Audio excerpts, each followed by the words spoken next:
So this week we're talking more about futurism, specifically with Afro-Futurism and Indigenous futurism. So we looked at the one text and then the three different films, and I created this board going over the different similarities and differences of each one. So I kind of want to compare each one to each other and then what they all have in common. So what they all have in common, I want to start off with the genre of sci-fi. And with futurism, it tends to go into sci-fi because it's science fiction and it's speculative of what we think is going to happen. So, and I think that reflects what we currently experience. So we already in our lifetime see technology and government advancing. So when we think of our future, we only think of it that much more. And so we think of technology advancing more than what we have now. So it's science fiction and speculative, so it's assuming what it would look like. So I would say that it doesn't always have to be sci-fi. That's just what it tends to be for that reason, in my opinion. So I want to start out first with The Ones Who Stay in Fight by N.K. Jemisin. And with that story, I kind of get this feeling of this dreamscape world because of the imagery that comes with it. So with the birds and having bird day but with no birds, and feather glass, and how anyone can be an ant, and how people speak all these different languages, but with anyone being an ant, I get this feeling of sisterhood and just everyone, just these mother figures taking care of, or not just mother, but just this caretaker and people taking care of one another. But also, it talks about joy, and the reason why we have joy is, let me go get the quote, is because of contrast. So I have this quote here, quote, "For without contrast," I'll put it up here. So without contrast, how does one appreciate the different forms that joy can take? Oh, and there's such joy here, friend. Street vendors sell tiny custard-filled cakes shaped like jewel beetles, and people who've waited all year wolf them down while sucking air to cool their tongues. So with contrast, it tells us the importance of differences and that not everything has the same value, and so because of that, we can appreciate something more. So that's the first reading that we did for this week. And I want to compare that to, or actually I want to contrast that to Awakening. So the opposite of The Ones Who Stay and Fight, and how everything, it kind of just fits and works, and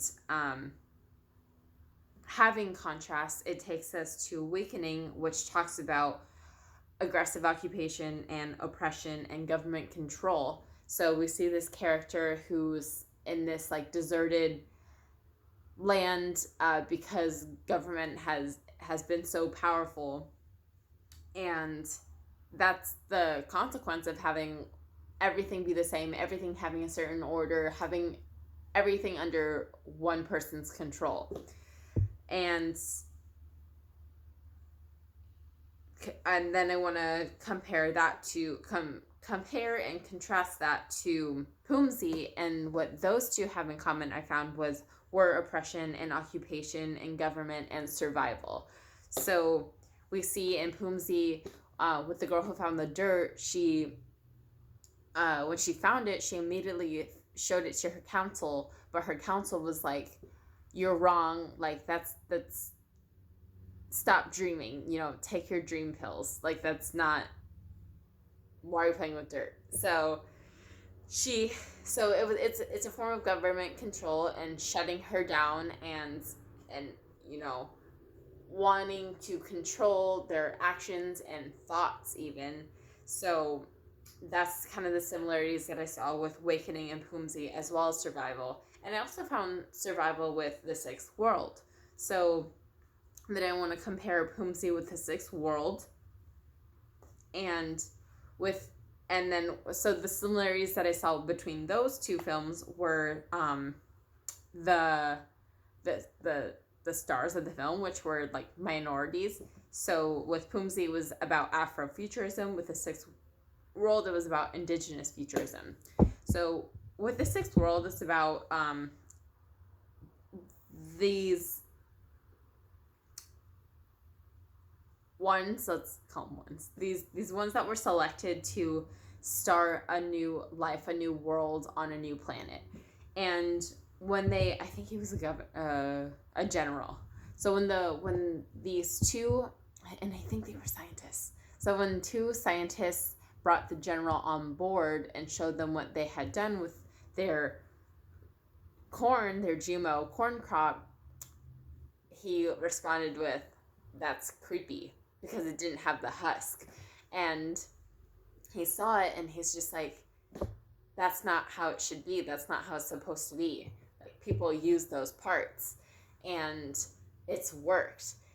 But the one who created the corn to be just the corn, and they got rid of the waste and the part that people don't need, he's like, no, it'll work. But then we see later that it actually fails and it dies. And so the native woman who's on board the ship, she has her corn that was given to her by her people. And in fact, the general in the beginning was like, when he was first shown the corn, he turns to her and is like, remember why you're here. Remember why you were chosen. You were chosen for a reason. Don't forget. Basically, don't forget where you came from. So when they see that their corn has failed, she has her people's corn saved, and that's actually what ends up saving the colony, because I think that the message that this film offers us is telling us the importance of what is passed down onto us. So just not to forget our past and not to forget our beginnings and our roots, and how often what worked in the past is often what will save us in the future. So those are some different messages that I picked up on the films, and the similarities between all of them, as well as the differences. I think that just with futurism, it kind of launches us into these extremes of what could happen. So with Awakening, it was like this barren land and government control and typical apocalyptic literature. And then with Poomsy, it was this Afro-Futurism extreme, with preserving and scarcity and control and so on. And then with the sixth world, it's not everything can be modified, not everything can be engineered. There has to be something that links us to our past. So, but yeah, I really enjoyed all of the films and the reading, but I really enjoyed the films, and I actually watched the creators of them talk more about it. And specifically with Poomsy, it was the creator of it, the writer, is so intelligent and so articulate, and just has a lot of amazing feedback to offer, not just on her own film, but just societies in general. And so I think I really am interested to see more of her work based off of this film. But thank you, and I hope you enjoyed my journal entry.